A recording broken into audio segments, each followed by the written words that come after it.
keras, teriak kamu. Kalau dari video yang tadi dia itu kan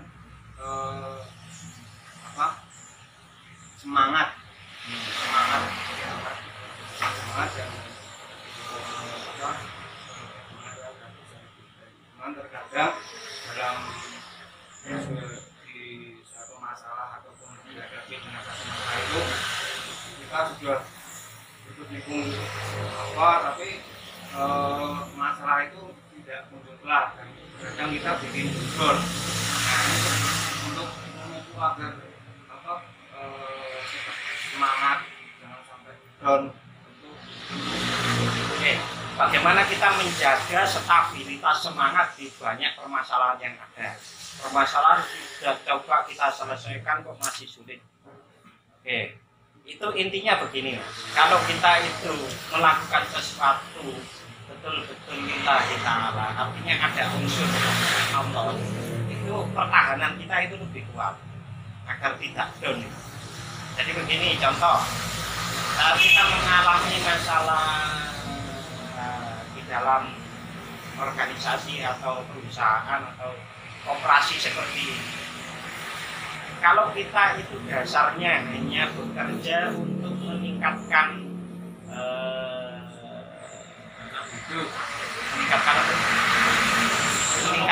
ekonomi, maka kalau ekonominya nggak meningkat, maka kita akan turun. Tetapi harus ada unsur lain pendorong yang lebih kuat, itu adalah motivasi di dalam diri kita. Motivasi di dalam diri kita itu diantaranya adalah, saya kerja itu kan mau melaksanakan perintah Allah. Maka kalaupun permasalahan ini belum selesai, ya berarti memang belum waktu.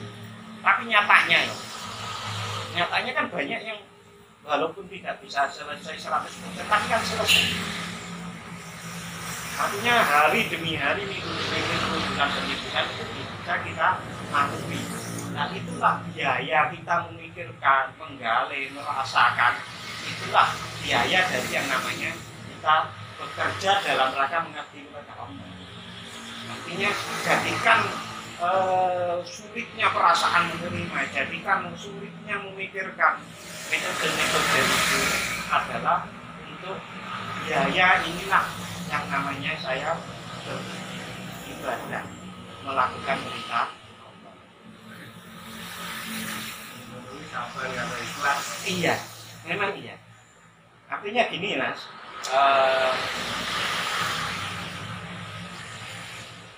dunia lain selain dunia jenengan itu apa permasalahan yang enggak akeh. Oh iya, di setiap dunia kerja itu pasti ada masalah. Di setiap rumah tangga itu juga ada masalah. Di setiap kita peran jadi anak juga ada masalah. Saat kita jadi orang tua pasti ada masalah, benar kan? Setiap peran kita lah. Kita umpamanya jadi RT ya ada masalah. Kita jadi anggota RT lah, duduk pengurus RT itu ya ada masalah. Kan saya berkali-kali menyampaikan, namanya hidup itu memang dititahkan oleh Allah untuk menguji kita. Itu kan di surat Al-Mulk ayat 2 itu. Untuk kita harus ukur di situ. Memang ada satu saat, satu titik di mana kita harus memang mengatakan ini nggak bisa dilanjutkan.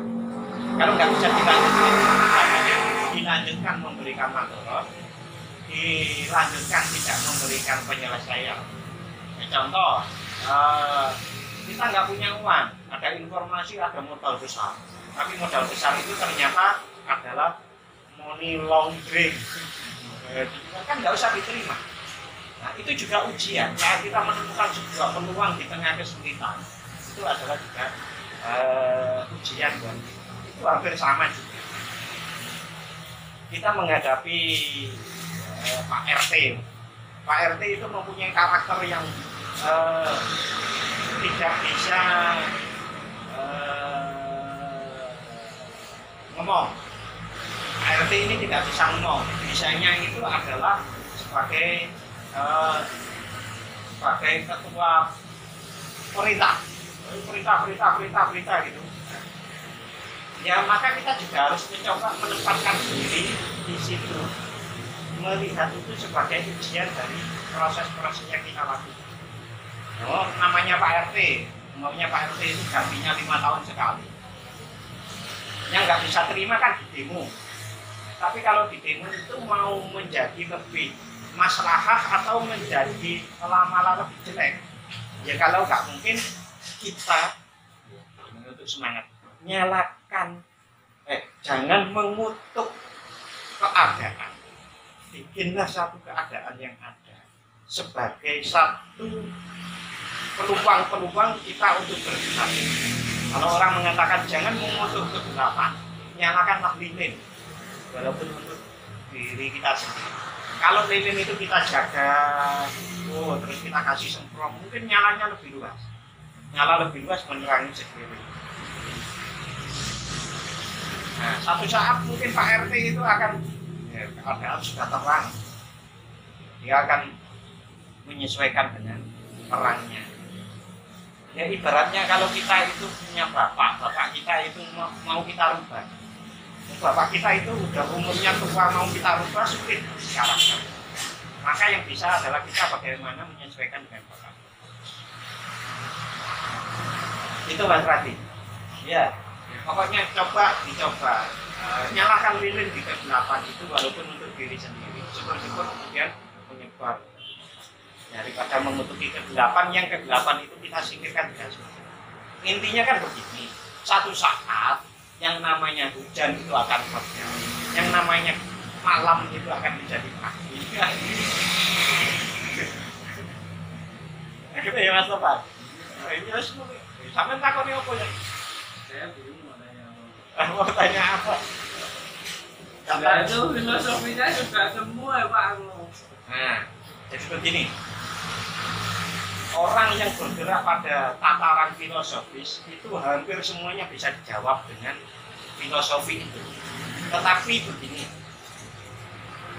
ilmu pengetahuan yang tumbuh di atas filosofi itu adalah ternyata alat atau perantara untuk memahami filosofi lebih dalam. Bagi orang yang belum memahami filosofi, berarti mempelajari filosofi melalui apa yang tumbuh di atas filosofi. Contoh, sesungguhnya yang namanya sholat itu adalah untuk meneguhkan syahadat. Zakat itu untuk meneguhkan syahadat. Haji itu untuk meneguhkan syahadat. Kalau dipahami begini, orang itu kalau sholatnya rajin, khusyuk, lambat laun, syahadatnya itu semakin kental. Semakin kental itu semakin kuat, yaitu yang disebut imannya. Nah, kalau segala ibadah ini memberi masukan kepada semakin kuatnya syahadat, maka ini akan menjadi pribadi-pribadi yang betul-betul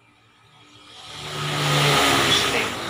Muslim itu apa? Muslim itu yang mampu tawakal kepada Allah dengan sepenuh jiwa, sepenuh diri ini itu tawakal kepada Allah. Nah, ada orang yang bergerak dari bawah dari fondasi itu paham. Imannya akhirnya menjadi apa? Tumbuhnya nanti sholatnya menjadi lebih baik, zakatnya menjadi lebih baik. Itu ada yang bergerak dari memahami filosofinya, bergerak ke atas, ada yang dari atas kemudian memahami filosofinya. Intinya yang nanti semua itu lengkap. Lengkap itu pemahaman akalnya itu mendukung keimanannya, jiwanya itu akan merasakan keimanan, hatinya itu akan betul-betul memberikan satu cahaya untuk menerangi akal dan menerangi jiwa itu lebih bersinar lagi. Jadilah orang-orang seperti itu tenang jiwanya, bijaksana pikirannya, kan begitu. Santun interaksinya dengan orang lain, tidak menyakiti orang, punya kesabaran yang